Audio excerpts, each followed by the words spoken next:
over the weeks, months, and years to convince you that you really are the Lord Jesus Christ. I've tried many angles.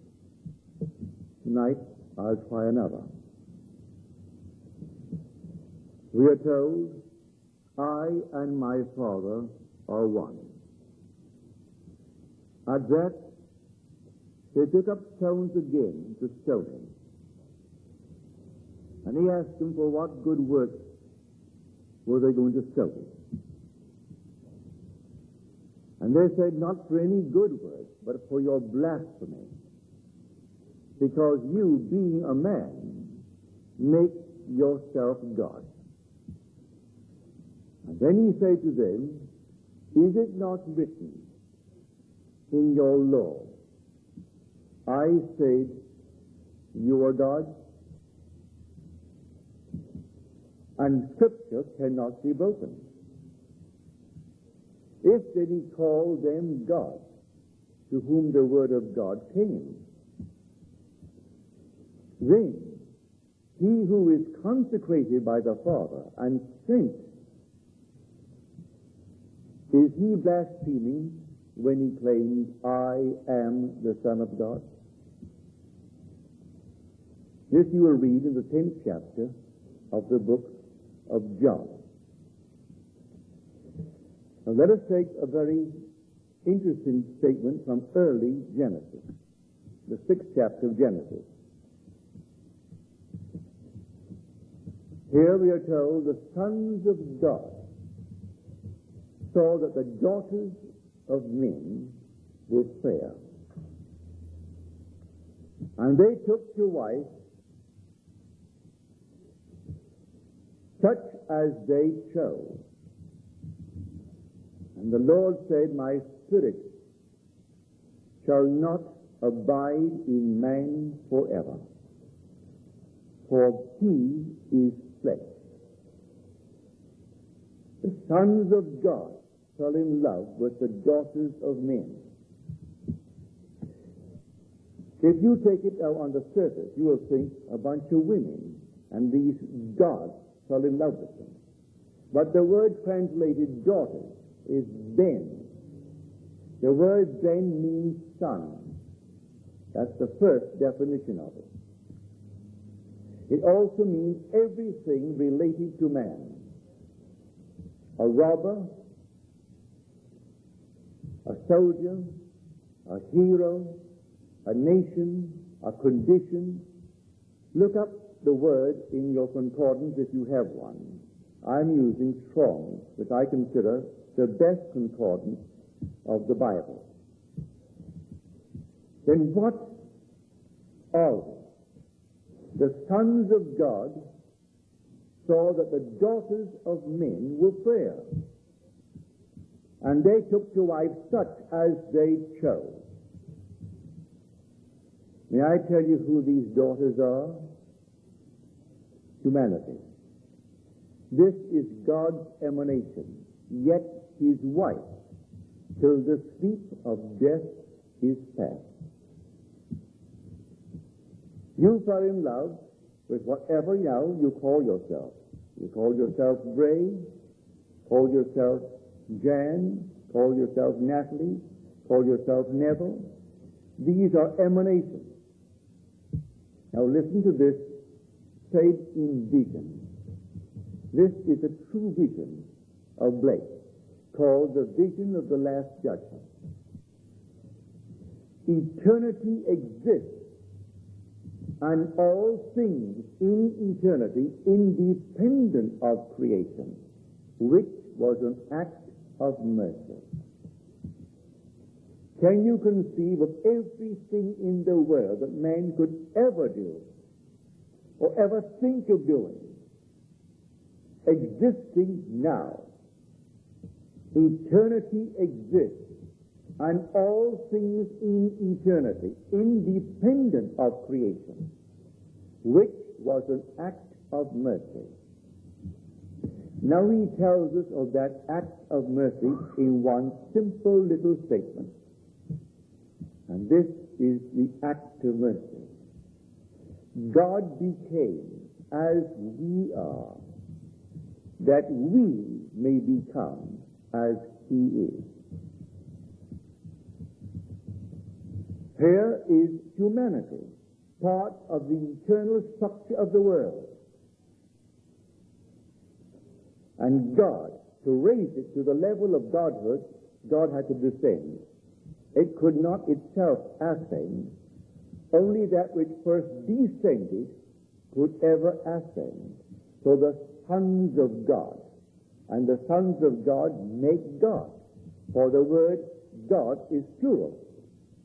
Elohim is made up of his sons. His sons are the power and the wisdom of God. So I will not let my spirit, which is my son, abide forever in man, for he is flesh.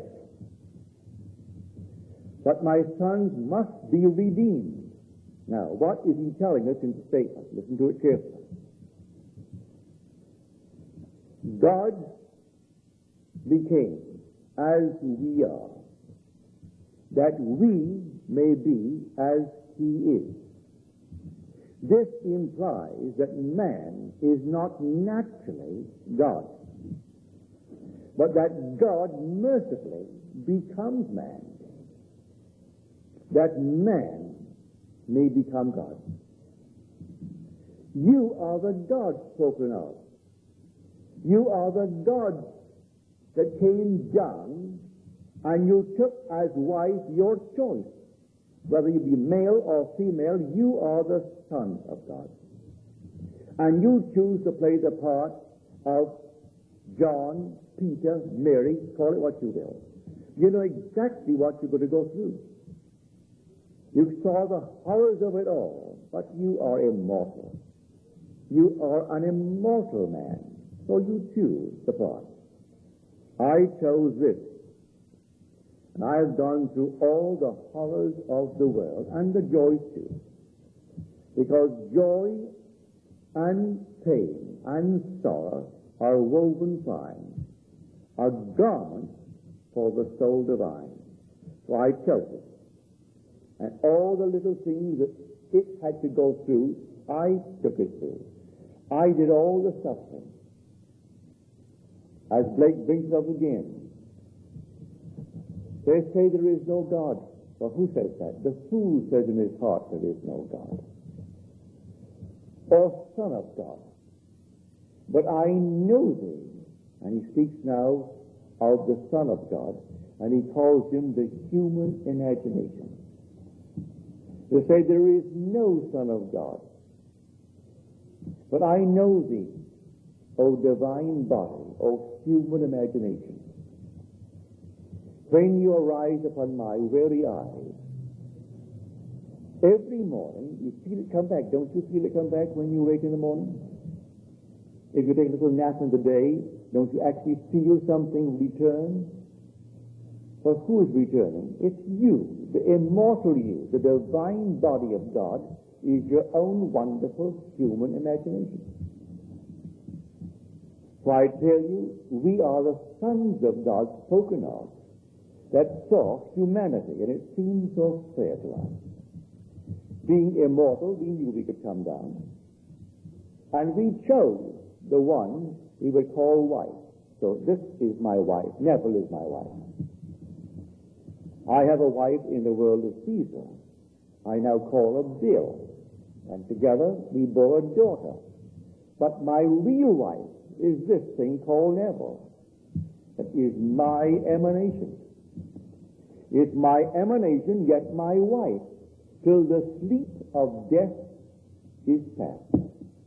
The day will come, all of a sudden, I awake from the dream of life, because I will not let my spirit abide in man forever, for he is flesh. So I came down into this and chose this, and I take it through all the things of this world. And not one moment will I simply avoid the doing. I can't avoid it. When I come down into it, Everything that's related to this thing called Neville, I must actually go through and play. And you go through it and you play. In the end, you will come out. And when you come out, you are still the Son of God. And collectively, as sons of God, we are God. But I am telling you from my own experience while you are here, before you come out, begin to claim it. I am not misleading you. I am telling you what I know from experience. Because you have the power while still in the garment of flesh, while you abide in your choice. You have the power to change things in the world you see them, and you can do it. Anyone can do it if you believe that he really is that Son of God. Now listen to these words. He who is united to the Lord becomes one spirit with him. Well, now, you have united the being that you are claiming as yourself to you. So you claim, I am Jan. All right? I am this, I am that. Now that's united to the Lord because you are the Lord. You're going to lift up that consciousness with you. You came down into this world to actually redeem humanity. The whole vast world is waiting eagerly, waiting for the revealing of the sons of God, as you're told in the 8th chapter of Romans. I do not consider the sufferings of this present time worth comparing with the glory that is to be revealed in us. Now the whole creation groans and waits eagerly for the revealing of the sons of God, for the sons are buried in the creation. And we, the sons, are going to bring up, having once identified ourselves with our choice, which is called in Scripture our wife. And the two shall become one. I will not stop until we become one. And when you awake, may I tell you, you are conscious of the being that you are now.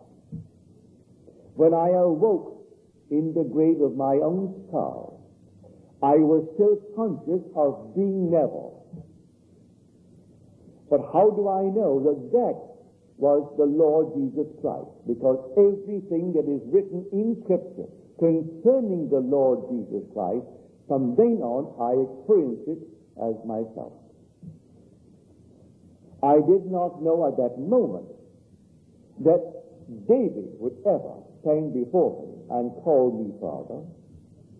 I had no idea that that ancient character of Scripture was contemporary. I did not know that the veil of the temple really was related to me, as told in the book of Hebrews, and the veil was torn from the top to the bottom, and that veil was his own flesh. Well, it is your own flesh, because your whole body is torn in two.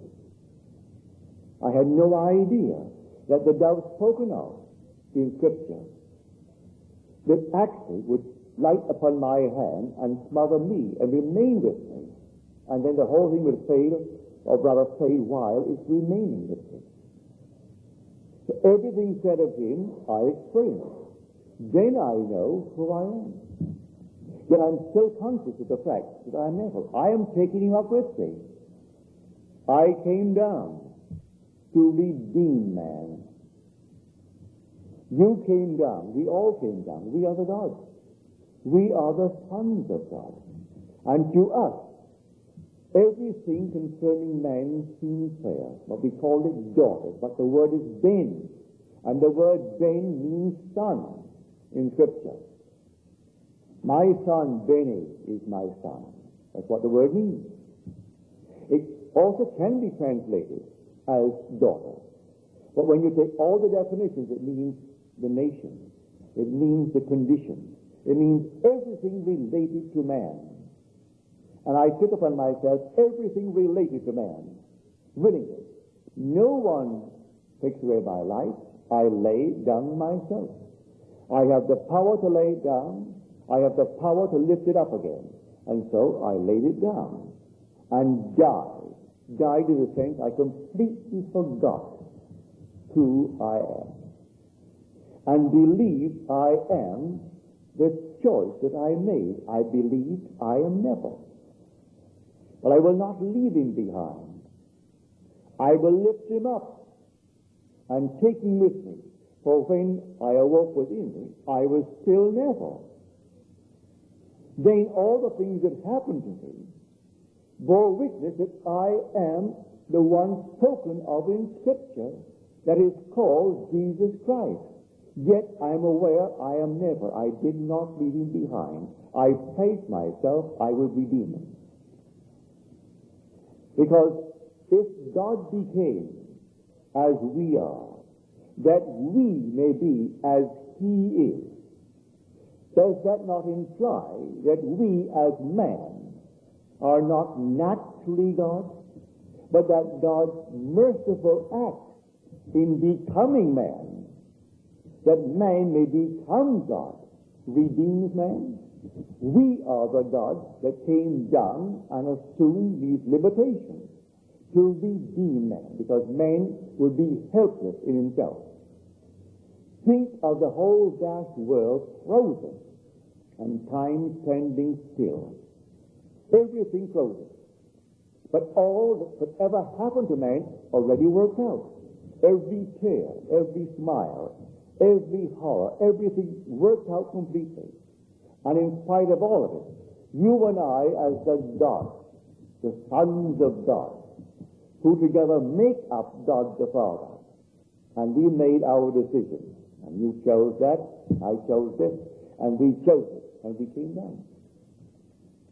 And actually assumed it. And then we go through the horrors. As told us in Isaiah, I will now test you and try you in the furnaces of affliction.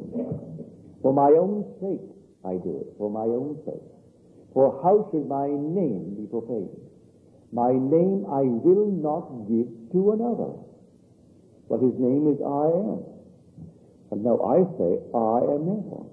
So I have to make Neville myself to give it my name. I did not drop it behind me. When I woke within my skull, I was still Neville. But I had the innate wisdom to know what to do. Well, who is the wisdom of Scripture? Christ, as we're told in the first chapter of Corinthians. Christ is the power of God and the wisdom of God. Now that wonderful 8th chapter of Proverbs, which is a hymn in praise of wisdom, it was with God in the beginning. As you're told, start it from the 22nd verse and go through to the end. And this is all about wisdom. And wisdom is speaking. God possesses at the beginning of his ways.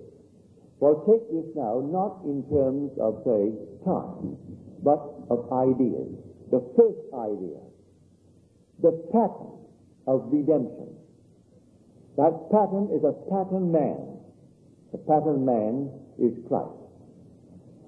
Now we are told that God was in Christ reconciling the world to himself. And Christ is in you, we are told.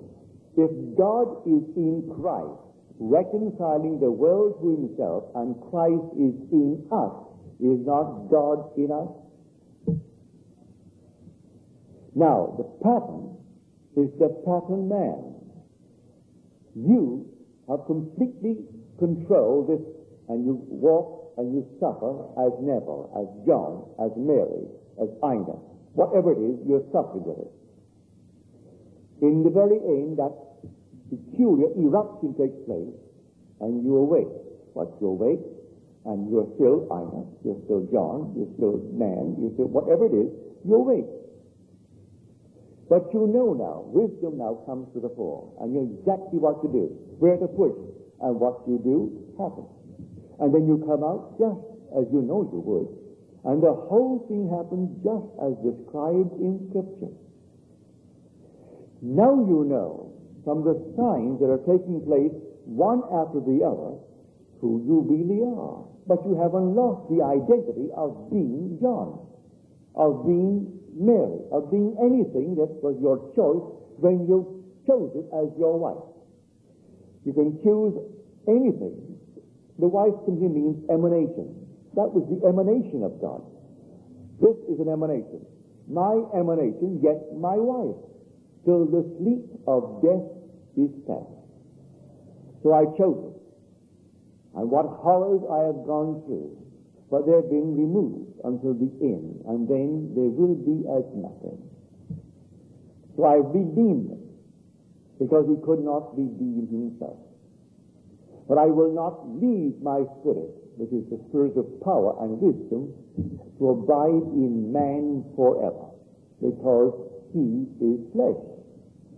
I must bring him out as spirit, for flesh begets flesh, and spirit begets spirit. So I must bring him out now as spirit. So Neville comes out as spirit. And he is the Lord Jesus Christ.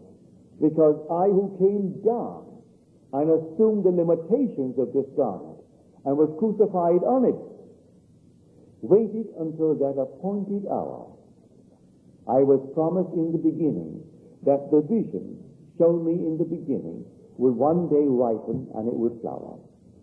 And if it seem in my sorrow to be long, wait, for it is sure, and it will not be late.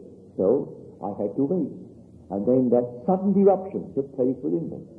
And then I came out.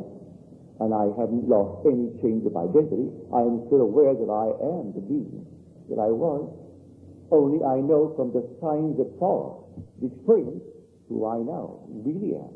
And I'm no more than I was before I came down, only augmented by the redemption of this thing that was part of the structure of the universe. So that's who we are. I'm telling you who you are. And before it happens to you, claim it. You're not making any false claim. Believe me. If you think that I'm arrogant in it, go back and read the 10th chapter of John. I and my Father are one. And then they pick up stone. What stone? Stone from the street? No. The stone means the facts of life. We know who he is. We know his parents. He's not his father Joseph. He's not his mother Mary. He's not her brothers, and they name 4 brothers. And they speak of sisters in the plural. And he dares to say God is his father, and he goes beyond that and claims that he is one with his father, whom men call God. But that's blasphemous. So they take the facts of life and they throw the facts at him, not stones from the street, but all the facts. What can you do to the rational mind to appease them? What can you do? He stands before now the personification of a rational mind. And the rational mind said to him, because he now rules, and he represents Caesar, "Are you the king of the Jews?" And he said to him, "Do you know this of your own accord? Or did others tell it to you about me?" And he answered, "Am I a Jew?" He wasn't diverted by that. He keeps on saying, "My kingdom," he doesn't deny he's the king, "my kingdom is not of this world." Then said he, "So you are a king." Did you say that I am? "For this I was born, and for this I came into the world, to bear witness to the truth. No mortal eye sees that he is a king. He's not only king, he is King of kings and Lord of lords. And that's you to be. The crucifixion is over, completely over. I have been crucified with Christ. Nevertheless, I live, yet not I, but Christ lives in me. This is now the flesh speaking. And the life I now live in the flesh, I live by the faith of the Son of God, who loved me and became me. And so you are that Son of God, who fell in love with what you feel yourself to be now. You are that Son of God. And this that you fell in love with is crucified with you. And so Neville is crucified with that which fell in love with it, which was the Son of God. And the life I now live in the flesh, I live by the faith of the Son of God, who loved me and gave himself for me, became me. So you fell in love with whatever you are now. You may at moments feel, my Lord, why? Why? How long, Lord? But you fell in love with it. And may I tell you honestly, you wouldn't give it up for anything in the world. You would possibly like to enjoy some of the wealth that someone else has. But who on earth would really want to give up his identity for any other identity in the world? Can you conceive of any being in this world that you would like to be other than who you are? You like to be comfortable as they are, but not at the expense of losing your identity. No one really would tell me honestly that I would like to be completely out of this thing and not ever be this thing and the other. Or other as far as wealth goes, but not at the loss of identity. That's your choice. You chose that. And then you came down, and we all made our choice. Listen to the words, the 6th chapter of Genesis. And the sons of God saw that the daughters of men were fair. The New Translation is that they were beautiful. And they chose as wives such as they wanted. Whatever they wanted. We had the choice. So I chose that one. Now, I can't control it from above and experience anything on earth. I have to actually come down. And so I descended. And in my descent, I had to completely forget that I am the Son of God and believe that I'm Neville. And then go through all the things that Neville must go through. It was all written. And then I played the part. And then in the end, when that hour comes, a sudden eruption takes place within me. And memory returns, for I have saved Neville. Now I've raised him to the level now, taking him back. So I am augmenting the power of God and the wisdom of God by experiencing that state called Neville. And in the end, everyone is forgiven. Everyone is brought. For we are the sons of God. Let no one tell you that the Son of God is something of the outside. The Son is made up of the sons of God. Listen to these words carefully. I say you are God, sons of the Most High, all of you. Nevertheless, you shall die like men and fall as one man, O ye princes. That you'll find in the Revised Standard Version of the Bible. Normally, it does not have fall as one man, but the literal translation of the Hebrew is you will fall as one man. So one man fell. That one man is called Jesus Christ. But it's fragmented, the sons now, because the one is made up of the many. The word is Elohim. It's a compound unity, one made up of many. So all are now scattered, and we're the fragmented beings. And you chose what you are now wearing. I chose what I am wearing. And who knows what anyone has gone through. So don't brag, don't judge. We do not know what we have done, what we are doing, and what is in store for us. Not until the end. And the end comes, and then the sons begin to come out. For I will not leave my spirit. His spirit is his son. I will not leave my spirit in man forever. For he is flesh. He has to redeem it and come out. I must have my sons back. So now send out the call. Call my sons from afar. And call my daughters from the ends of the earth. For the call now is to call us all back. And we're being called back, and what a rejoicing when we all return.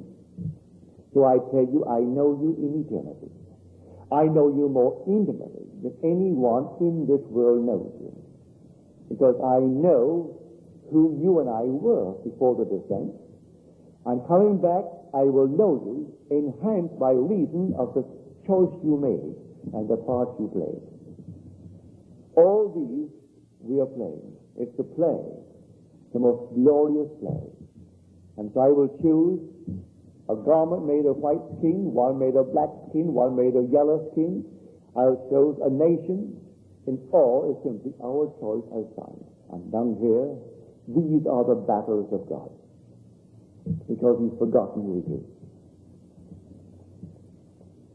So if I have been united with him in a death like this, I shall certainly be united with him in a resurrection like this. Now see the change in tense? The crucifixion is over. If I have been united with him in a death like this, I shall be united with him in a resurrection. That's the future tense. So he tells in his second letter to Timothy that there are those who are saying that the resurrection is over and past. They are misleading the people and turning them from their faith. The crucifixion is over, for you are crucified now. You've made your choice. And the minute you made your choice and became one with the thing that you chose, called John, called Mary, called what it is, that crucifixion is over. This is the cross. But the resurrection is in the future. And it's taking place every moment of time. So all of us are being resurrected, but all are already crucified. You aren't going to be crucified. You're crucified on this garment of flesh. And you're going to be resurrected, and when you're resurrected, you are the Lord Jesus Christ. Because you are going to be resurrected as the being you really are. Start claiming it now. You believe all things are possible to Christ? Well, start claiming it now. I'm telling you that you really are now. Before you're resurrected, you are the Lord Jesus Christ. And if all things are possible to him, let's start now to assume it. Just assume it. If you would dare to assume that you are now the one you want to be, I tell you, you will become it if you persist in the assumption. So you will see what the visionary meant when he said that God becomes as we are, that we may be as he is. And you can see by that statement he implies that man is not naturally God, but God mercifully becomes man, that man may become God. So you mercifully became what you are now. That was an act of mercy. Eternity exists, and all things in eternity, independent of creation, which was an act of mercy. And that act of mercy was when you made your choice. And you came down to redeem that which could not redeem itself, and took upon yourself the weaknesses and the limitations of the thing that you now wear and call yourself. And the day will come, you will awaken as that being, and the two shall become one.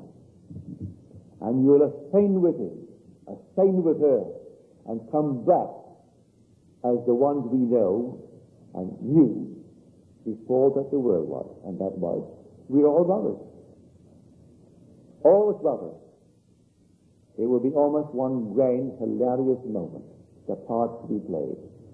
But we're all expanded by reason of the parts we played. For we took upon ourselves the limitation, the contraction that was at the limit of contraction. And then we broke it. And then we started moving and expanding. We moved back into a fantastic expansion beyond what we were. There is no limit to expansion. For we set the limit to contraction. No limit to translucency. We set the limit to opacity. And then we took upon ourselves the limit. And then one day, having suffered all, done all, at length then, for hatching life, we break the shell. And everything said in that story, you experience. You don't have to talk about it. I talk about it morning, noon, and night. But it doesn't really matter. You may not be given that urge to talk about it. I can't stop talking about it. I talk about it in my dreams. I talk about it at dinner. I talk about it to myself. There's no one at home to talk about it. I talk to myself anyway. For the whole thing is simply so much a part of me. I just can't stop it. I'm telling everyone who they are. And I'm telling you, you really are the Son of God. And you will know it, and others will know it too. It will always be the Peter who will see it. And so he asked, when Pilate said to him, "Are you the King of the Jews?" He said, "Do you know this of your own accord? Did you have the revelation that I am the King of the Jews? Or did you hear it from another?" And then he said, "Am I a Jew?" And may I tell you, you have to be a Jew before you can be a Christian. You couldn't possibly be a Christian unless you were a Jew. You may be an apple tree and not bear apples, but you can't bear apples unless you're an apple tree. So, Christianity is the fulfillment of Judaism. So if I am not a Jew, I can never bear the fruit, and the fruit is Christianity. It's the story, it's the pattern unfolding in man. Everyone is really a Jew, or he could never in eternity become the Christian. And the Christian is the fulfillment of Judaism. I could be a Jew and not be a Christian, not bear fruit. But I can't be a Christian and not be a Jew. That's the story. Everyone here and in the world is one of the sons of God, and collectively they are Jesus Christ. And because we're being lifted up to the Father, and the Father being Father, there still must be a Son if he's Father, and he looks out on the humanity that did his will, all the horrors to which he put humanity. And collectively, humanity forms itself into one single youth who stands before him, and David. And he knows that David is his son. That is humanity. So David is the one who personifies humanity. And God, being the father of humanity, having gone through the drama, he sees now the result of what he's done, and he stands before him as his son, and it is David. Now tonight, take me seriously. I'm not misleading you. I'm telling you what I know from experience. You start dwelling on your true identity. Yes, you are still the being that you are. But when you sleep at night, instead of sleeping in the consciousness of being, say, John, Mary, sleep in the consciousness of being the being you really are. You will not leave Mary behind. You came down to redeem Mary. But sleep in the consciousness of being Jesus Christ. Because I do not think in the distant future, in the not distant future, you will actually explode. I'm quite sure that's why you are here. You'll be here, I'll be gone, and many of you will simply explode. And many of you will see what I'm talking about and actually see that I am the being that I'm telling you that I am. Now then, let's go into the silence.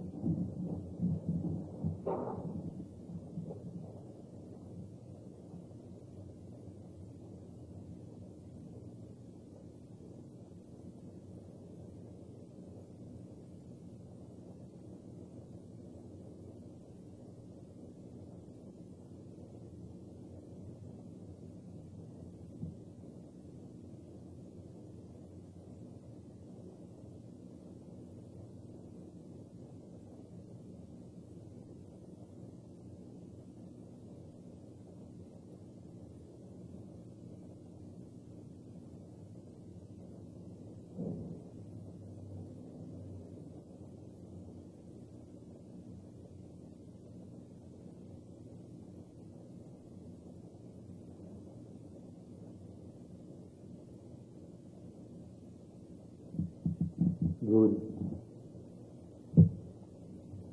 Are there any questions, please?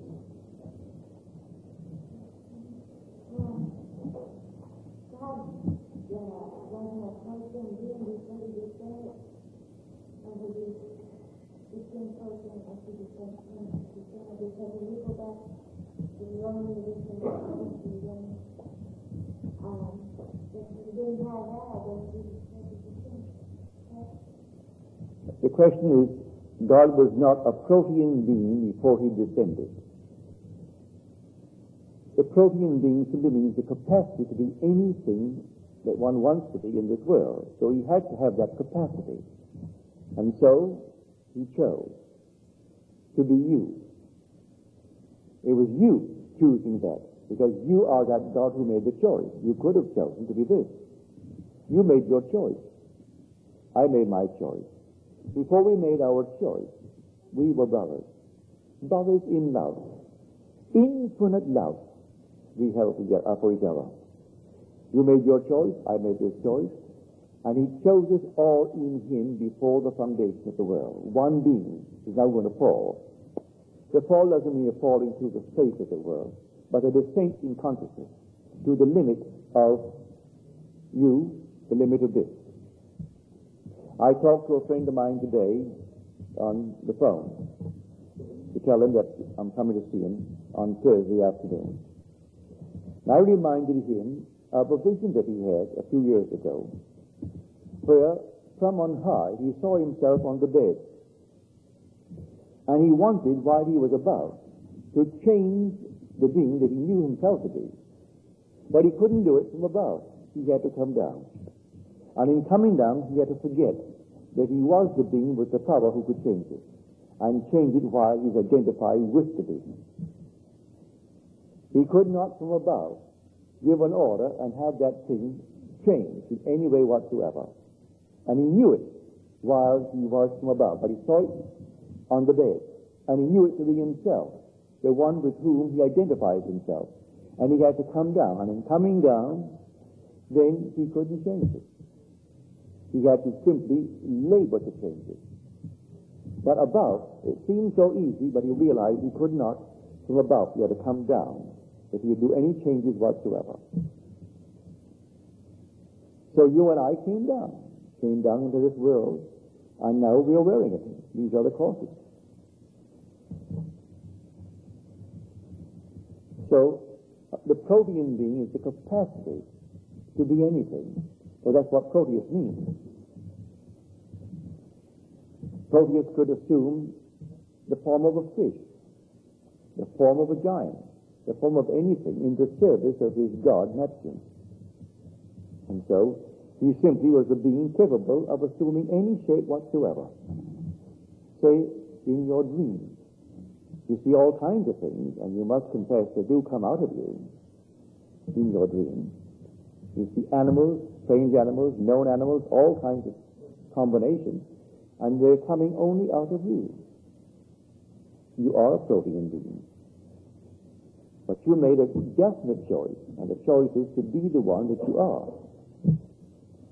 And if we are brutally frank with ourselves, I can't conceive of giving up my identity for any being that ever walked, who walks, or will walk the face of this earth.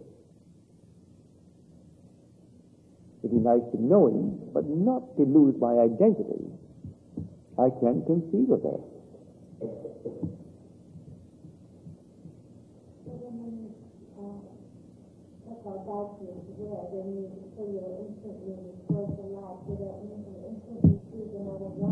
No, when you're restored to life, you have not lost your identity. Oh no, my dear. If you drop this very moment, you're restored to life in a world just like this. It's three-dimensional. It's terrestrial just like this. But you are you. There is no loss of identity. And this will continue until the birth takes place. See, Calvary is when God became man. Death